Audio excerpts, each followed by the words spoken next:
it's Mike back again with another quick tech talk. This time we want to pick up on some of our discussions about cryptography with a related topic, hashing.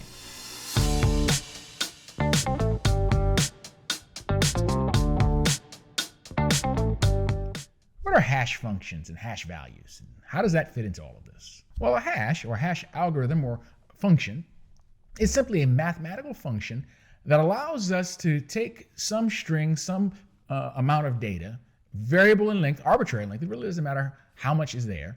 We apply this function against it, and it results in a very specific output. Now, in some systems, we use hash tables for storage efficiency and reducing redundancy as we want to make references and pointers to different information in different places. But in the realm of information security, we generally think of hashing as performing a function for data integrity. In other words, we have three core security objectives in cybersecurity, right? We have the objective of maintaining confidentiality. We have the objective of maintaining systems availability, but we also have that critical middle piece, integrity. Integrity, in short, is a way of making sure that something is what it is. It hasn't been altered, it hasn't been modified, it hasn't changed in any way. In fact, a form of attack is to poison accurate information with incorrect information. Because if we can have a system that's relying on false information, we can corrupt the system from within. So it's a form of security to make sure that our systems and our information is what it truly is. So think of it this way. Let's say we have a message and we've encrypted it. We've made it confidential. We can then also apply a hash function to generate a hash value to go along with that original message.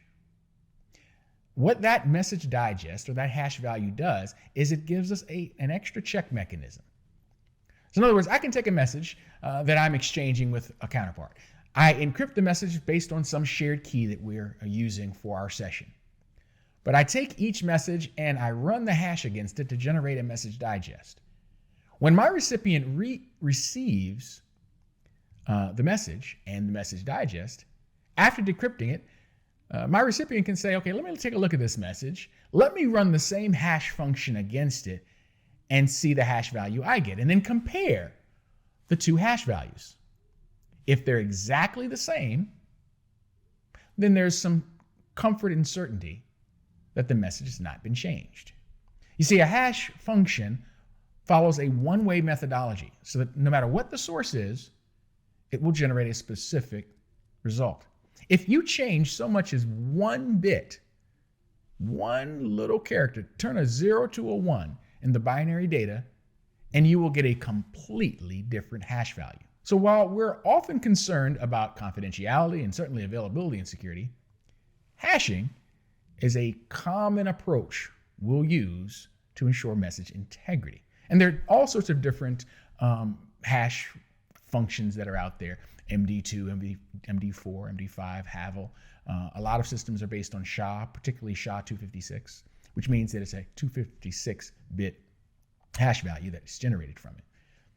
Whatever the case is, the message integrity is really what it's all about. We hash to verify the authenticity and the non-modification or altering of the content. It gives us our integrity function in our CIA triad. Well, that's just a little bit about hashing. We're going to do more with encryption and cryptography in this series, so stay tuned. If you like this information, please like and subscribe. We'll see you next time.